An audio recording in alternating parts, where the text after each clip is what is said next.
Pemirsa, berjumpa lagi bersama saya Ari Bayu dalam acara Napak Tilas Budaya Nusantara. Kali ini saya sudah bersama Bobo Sutrisno. Nah, dalam kesempatan ini saya akan bertanya-tanya tentang kisah yang ada di Nusantara. Salah satunya kisah Ratu Kalinyamat. Tentu saja pemirsa pernah mendengar Ratu Kalinyamat. Mau tahu ceritanya? Langsung aja kita tanyakan Bobo Sutrisno.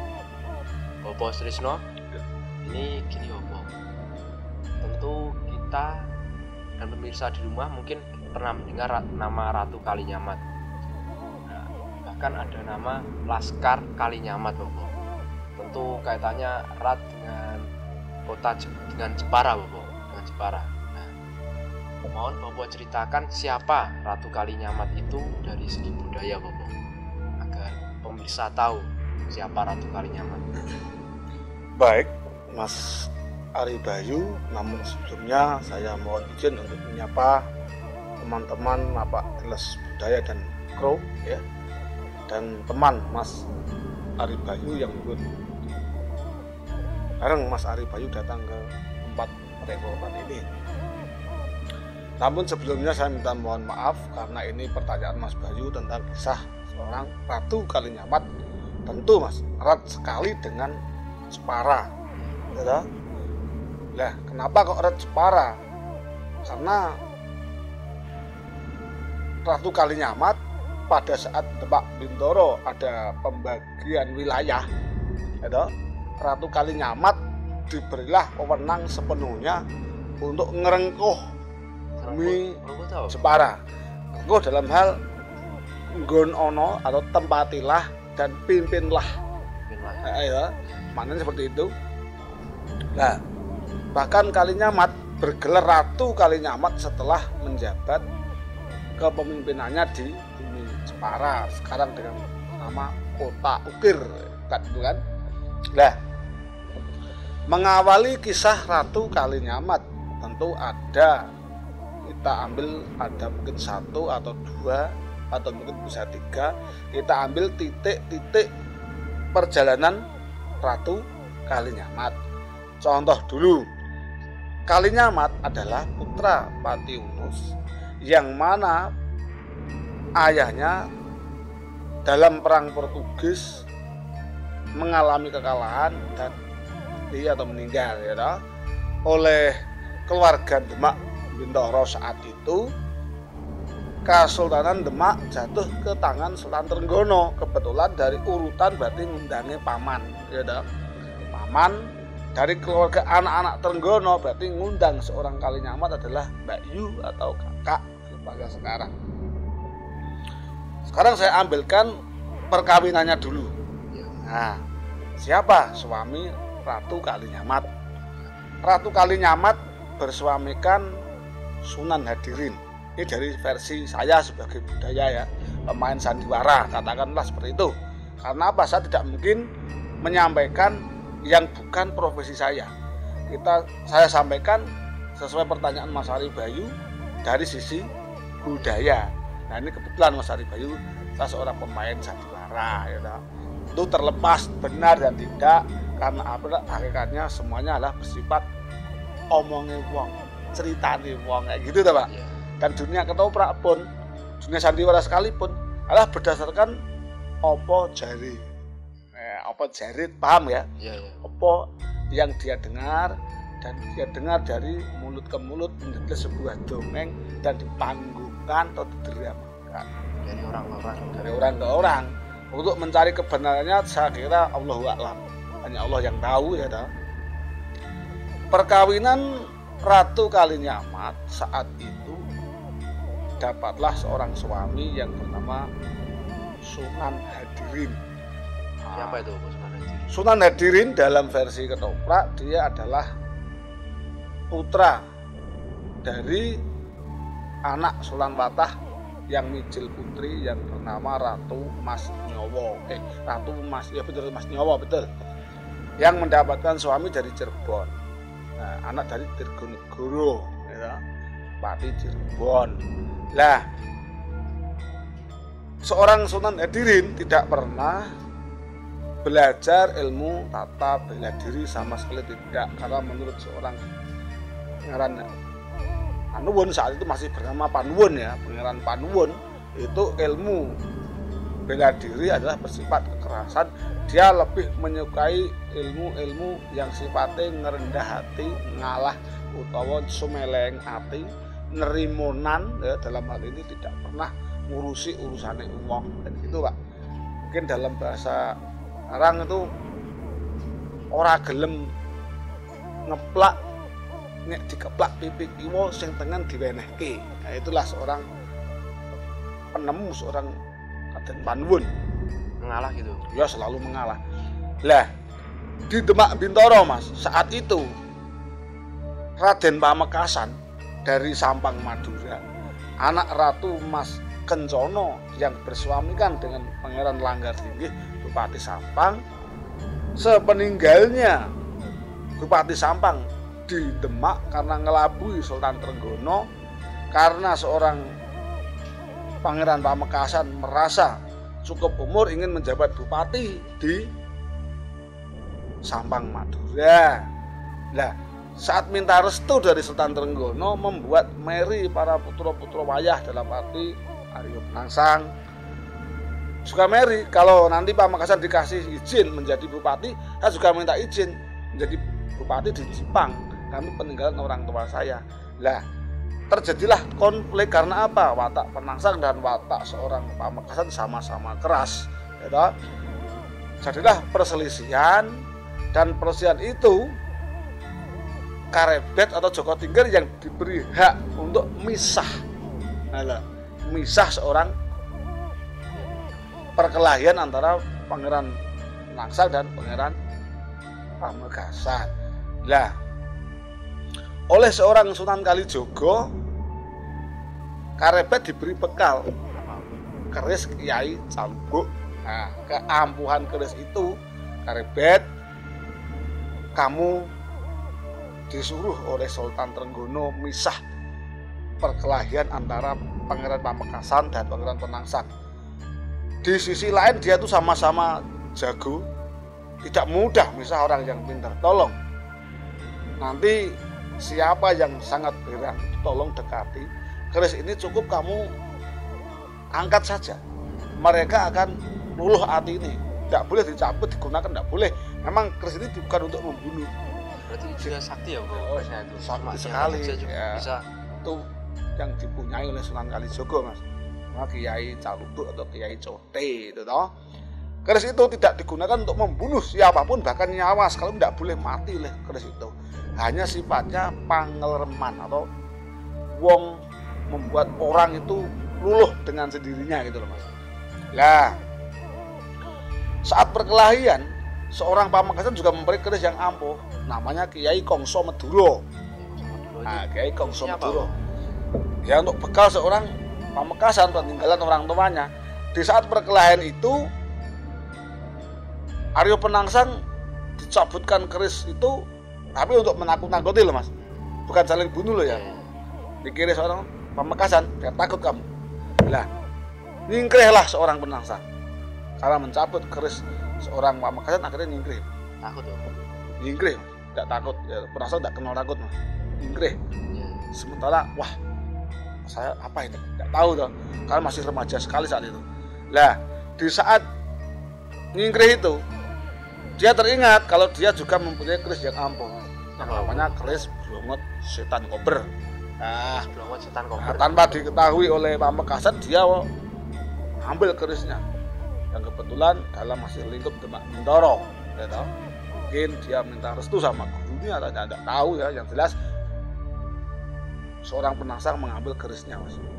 Nah, ditemuilah Pamekasan oleh Karebet. Yang ngamuk-ngamuk itu, nah, karena perbuatan Penangsang dianggap menghalang-halangi oleh Karebet atas pesan Sunan Kalijogo, keris cukup ditinggikan di atas kepala seorang Pamekasan. Akhirnya luluhlah hati seorang Pamekasan, dan dia menyadari bahwa saya datang ke Demak bukan niat untuk mencari geger, tapi niat saya baik-baik untuk mencari tapak asma atau tanda tangan dari paman Sultan Trenggono. Trenggono. Nah di saat luluh hatine iku Mas, Ya. Penangsang datang langsung tikam itu si Pangeran Pamekasan dan mati di Demak. Nah, terjadilah yang suasana semakin memanas. Apalagi ibu dari Pamekasan marah sama Trenggono. Mbok yo kamu itu sekata dua kata membuat anak saya ayem misalnya. Ya saya kasih Ger, nanti tunggu. Oh iya bisa toh. Lah kamu ndak bisa menjawab permintaan dari anak saya. Padahal kamu dari Trenggono itu kan karena saya ndak mau. Kalau saya mau ndak sampai kamu Trenggono. Oleh seorang ibu dari Pamekasan. Kalau dihadiri, kalaupun dihukum, Penangsang juga keluarga. Kalau tidak dihukum, saya tidak adil. Seorang Trenggono bingung. Akhirnya, oleh saran Sunan Kalijogo untuk meredakan suasana. Ya, terus gimana Bu? Sementara mungkin masih marah lah itu Mbak Yuni yang bernama Ratu Mas Kencono dari Sabang atas kematiannya. Sementara oleh Sunan Kalijogo dinasihati, Duk, sementara tolonglah ini masih berkabung kematian anakmu. Mbok yo dilanjut besok-besok, sekarang ngasuh dulu di Demak. Akhirnya atas nasihat dari Sunan Kali agak dingin hati seorang ibu dari Pamekasan yaitu Ratu Mas Kencono. Bagaimanapun oleh Sunan Kali dibilang itu disampaikan oleh Sunan Kali itu adalah namanya kematian itu di tangan Allah Subhanahu wa taala, jodoh dan rezeki itu di tangan Allah Subhanahu wa taala. Lah, di saat itulah seorang Kalijogo memberikan nasihat pada saat Trenggono agar untuk menyapih suasana agar tidak begitu panas. Diberilah saran oleh Sultan Trenggono. Apa sarannya? Ya, sarannya apa? Nah, ya, tentu Mas Adi aja ingin tahu toh. Ya. Saran dan yang diistokke oleh Sultan Trenggono tadi saya akan sampaikan Mas Adi. Tapi sebelumnya silakan dulu Ya, terima kasih. Nah, Iya Mas Adi. bisa tentu saja bisa tahu bisa selanjutnya. Tapi sebelumnya kita ambil dulu. Ya.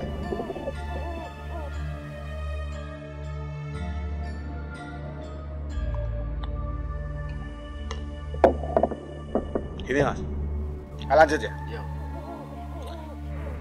Saran dari Sunan Kali dijalankan oleh Sultan Trenggono dan Trenggono paring dawuh dikumpulke Mas, masuk keponakannya ya anak-anaknya ya termasuk menantunya. Karepet kan menantu. Ya, Karepet menantu. Kita dapat istri dari anak Sultan Trenggono yang bernama Ratu Kambang. Penangsang keponakan, atau Panuwun dan Mukmin keponakan. Yang Panuwun tadi yang jadi Sonadiri tadi. Dawuh seorang Sultan Trenggono, barang siapa mendapat wahyu nur buating aji. apa itu? Wahyu nur buating aji itu adalah firman kalau dalam bahasa agama kita, wangsit. Nah, siapa yang mendapat wahyu nur buating aji, dialah nanti yang saya akan beri apa asmo jabat di daerahnya. Masuk siapapun Penangsang perintahlah untuk mencari wahyu nur buating aji, termasuk Karepet Semuanya. dan Karepet ngajak pemanahan karena pemanahan dan Karepet itu CSC Mas Bolone gitu loh, dekat gitu loh. Di mana ada Karepet berarti ada pemanahan.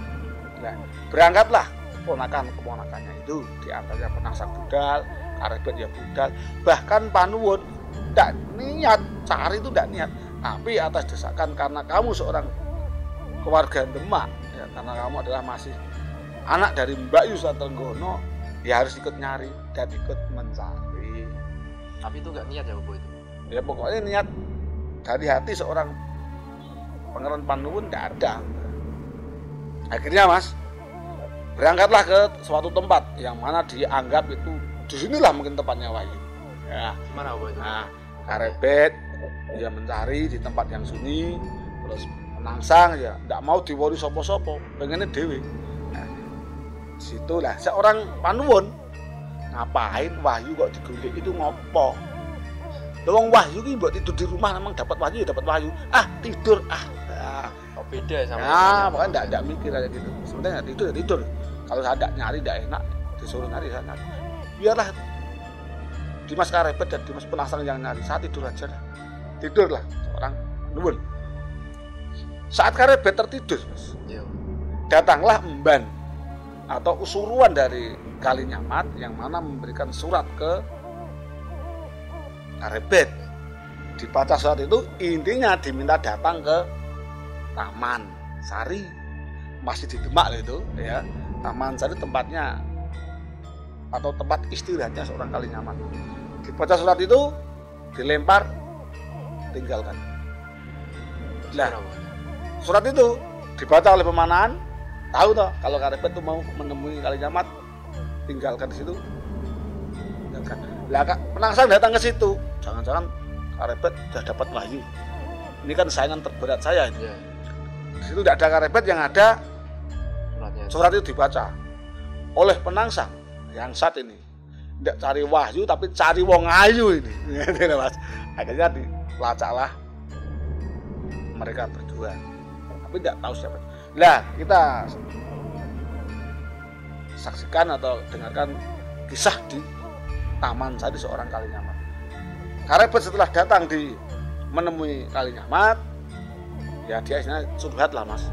Kalau sebetulnya memang pada hakikatnya dalam sejarah dunia budaya, Karebet dan Kalinyamat mempunyai hubungan spesialis. Ya, jadi karena sering ketemunya kedekatan seorang Karebet dan Kalinyamat, ada hubungan spesialis. Bahkan dia sempat masuk ke dalam. Nah, dalam itu ngincenglah seorang Pemanahan, nginceng seorang kejadian Karebet dan Kalinyamat. Tentu kita tidak memberikan makna yang negatif, tapi masuk ya. Lalu pulanglah Karebet meninggalkan rumah atau kesinggahan Ratu Kalinyamat. Pemanahan jawil sama Kalinyamat, saya lihat semua loh. Kamu Kalinyamat, kamu Pemanahan, udah tolong ya, kamu jangan bilang siapa-siapa kalau Karebet nemui saya. Nah, ya udah bisa. Terus kenapa? Ya, harus aku jaluk opah. Ya apa, tak kasih opah, diambil ke Mas atau ngapain Mas, ada butuh. Saya datang ke sini ya ingin nemui sampean. Loh, yo jangan gitu, kamu kelas teri, ngapain saya? Kamu dibal dalam bahasa itulah pembantu yang paling wah gitu loh, Mas. Maksudnya gitu ya. Lah akhirnya desaklah seorang Pemanahan, kalau kamu ndak mau saya temui secara pribadi, ya tak laporkan sama orang-orang Demak. Tak lapor sama Pak Sulantrenggono. Tahu sendiri kan sampean. Ya udahlah, ayo masuk rumah mampir. Ya mampir. Nah, di saat Pemanahan masuk itu, Mas, datanglah Penangsang. Datang. Ngapain lo ke situ? Wah, ayo, tadi pemikiran seorang Penangsang, Karebet itu orang golek wahyu tapi cari wong ayu, Mas. Ya. Oh ya lah, ke dalam tidak ada tamu kok, oleh Kalinyamat. Penangsang tidak percaya, Mas. Akhirnya Penangsang masuk dan itu digunakan oleh Pemanahan keluar dari pintu samping, lari dia. Lah, singep atau selimut yang untuk sembunyi tadi, untuk sembunyi ya, dibawa lari oleh Pemanahan. Jangan sampai Penangsang tahu, karena watak Penangsang kan jelas siapa yang tidak kenal seorang Penangsang. Lah Pemanahan lari sambil membawa singep. Tidak ketahuan itu. Ya tidak tahu tapi hanya sekilas itu. Karena apa, singep itu adalah untuk sembunyi sambil lari gitu loh, Mas. Istilah cara wong desa sarung, ya. Pakai sarung lari biar tidak diketahui oleh Mas Bayu gitu kan. Lah akhirnya dikejar lagi oleh Penangsang dan kembali ke tempat semula. Saat Karebet semedi tadi atau bertapa tadi atau jam tidur di situ. Lah kemul itu diberikan ke Karebet. Karebet dilempar ke Pemanahan. Akhirnya Karebet dan Pemanahan sepakat dikemulke ke Pangeran Panuwun gitu loh, Mas. Dikemulke ke Panuwun. Jadi kalau itu tidur beneran, tidak tidur-tiduran. Ya. Dikemulke ke Pangeran Panuwun dan Karebet dan Pemanahan ingkreh datang Penangsang. Setahu Penangsang, orang yang menyelinap tadi adalah Pangeran Panuwun dan dilaporkan ke Demak. Akhirnya di Demak Bintoro diputuskan kalau perbuatan ini sangat menyimpang.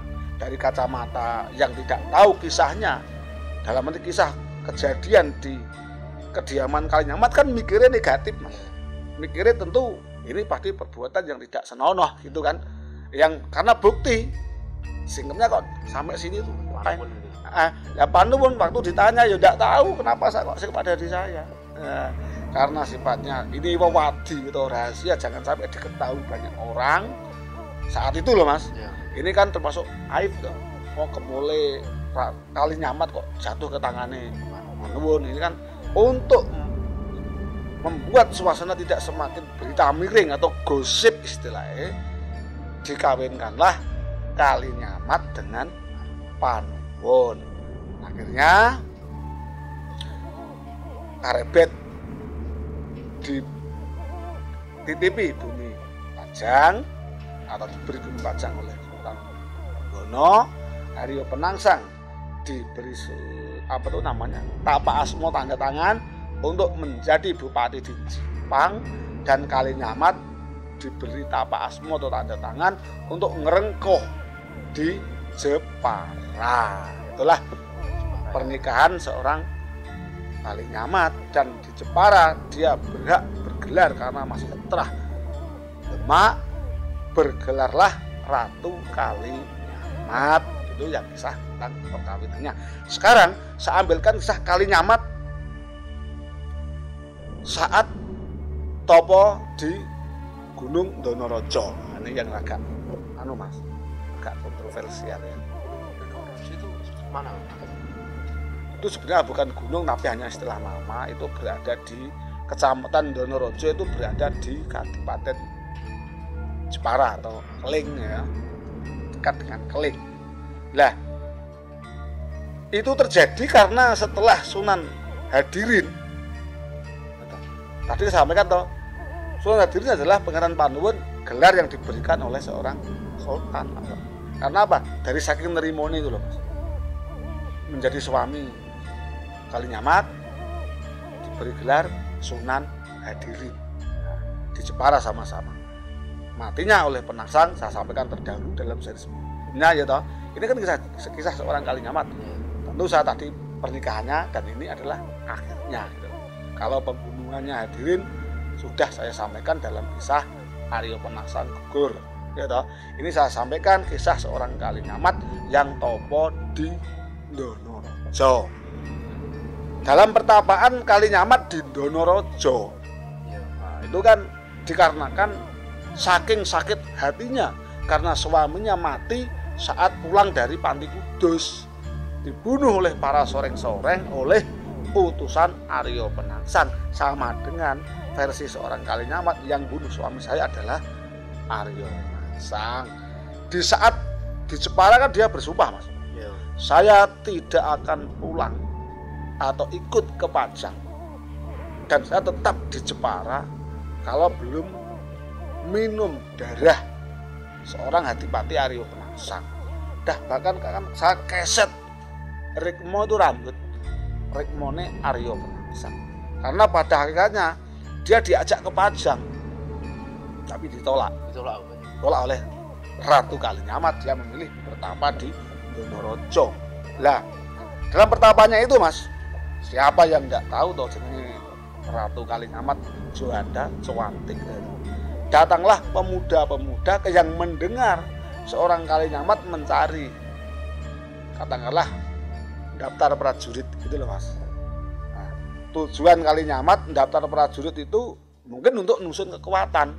Lah, setiap ada pemuda yang daftarkan diri, ditemuilah sambil bertapa, dan akhirnya mereka ada yang mau dan ada yang tidak.